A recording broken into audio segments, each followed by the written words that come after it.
আজকে তোমাদের সাথে একটা বিষয় আমি শেয়ার করব, যেটা আমি এতখানি বড় যে হয়েছি, তো অনেক সময় অনেক প্রশ্ন জাগে, কিন্তু কাউকে জিজ্ঞাসা করার মতো আসলে অপশন হয় না, বা কাকে কি বলবো, কে কি উত্তর দিবে, এরকমটা মনে হয়।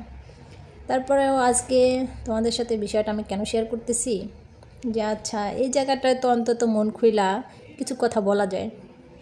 হয়তো বা কারো ভালো লাগবে কথা, কারো লাগবে না, হয়তো আমার কথার সাথে কারো মিল পড়বে, কারো পড়বে না, বাট ওটা নিয়ে আমার কোনো মন খারাপও থাকবে না, কিছুই না। কিন্তু আমি যে প্রশ্নটা করতে পারবো বা বলতে পারবো, এটাই হলো আমার ভালো লাগা।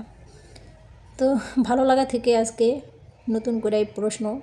তো প্রশ্নটা হলো, যখন কোনো বাবা মার প্রথম সন্তান জন্ম হয়, তখন যদি বলা হয় যে অমুকের সন্তান হয়েছে বা আমার একটা সন্তান হয়েছে, তো জিজ্ঞাসা করা হয় প্রথমেই তাকে যে কি ছেলে না মেয়ে।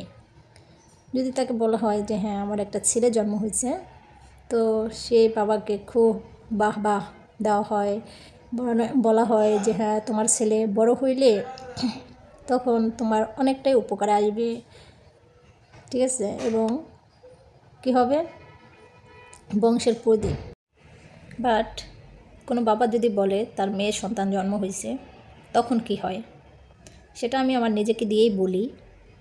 আমার বাবার আমি বড় সন্তান, আর তো মেয়ে। যখন সবাইকে বলা হয়েছে যে আমার মেয়ে হয়েছে, তখন বলা হইতেছে মেয়ে হয়েছে, প্রথমে একটা মেয়ে দিল, আল্লাহ একটা ছেলে দিলে ভালোই হইতো। মেয়ে হয়েছে, এর পিছনে কত খরচ করা লাগবে, তারপরে বিয়ে দিতেও খরচ, সব কিছুতেই খরচ। ছেলে হলে তো উপকারে আসতো, কামাই রোজগার করে খাওয়াইতো, এই সেই করতো, ঠিক আছে। ভাই, আমার একটা প্রশ্ন, ছেলে কি মেয়ে কি কে দিল বলেন? আল্লাহই তো দিল। তো দুনিয়াতে কোনটা ভালো হবে মন্দ হবে, বা যে যে জায়গারই হোক, সেটার জন্য তো আল্লাহ তালা একজন আছেন যে আসলে কি। তো রিজিকের জন্য তো আল্লাহ তালাই যথেষ্ট।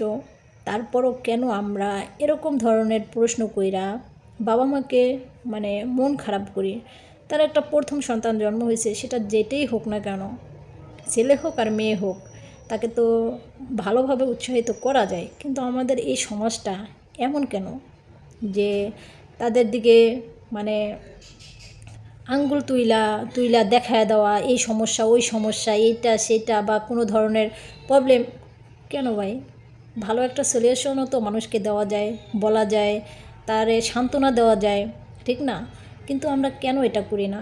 খাইলাম নিজের, পড়তেছি নিজের, কিন্তু হ্যাঁ নিজের খায়া নিজের পইরাও দেখা যাচ্ছে যে মানুষকে একটা ভালো উৎসাহ দিলে, ভালো একটা কাজের পরামর্শ দিলে, ভালো কিছু বললে তার মনও ভালো থাকে, আমার দিক থেকেও আমি ভালো। আসলে যে বাবা মারা এই কথাগুলো শুনছেন বা পরবর্তীতে শুনবেন, আমি মনে করি যে যে সমস্ত লোকেরা হোক, এটা আত্মীয় স্বজন হোক, পাড়া প্রতিবেশী, যেই বলুক না কেন এই কথা, তাদেরকে অবশ্যই অ্যাভয়েড করবেন, ঠিক আছে।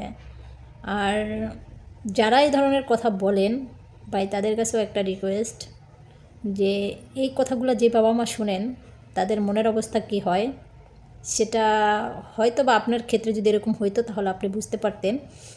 যাই হোক, আশা করি যে এই ধরনের কথা যারা বলেন, এই ধরনের কথা প্লিজ কেউ কাউকে এইভাবে বললেন না, ঠিক আছে। আর মানুষকে ভালো বলবেন, নিজেও ভালো থাকবেন। আল্লাহ হাফেজ।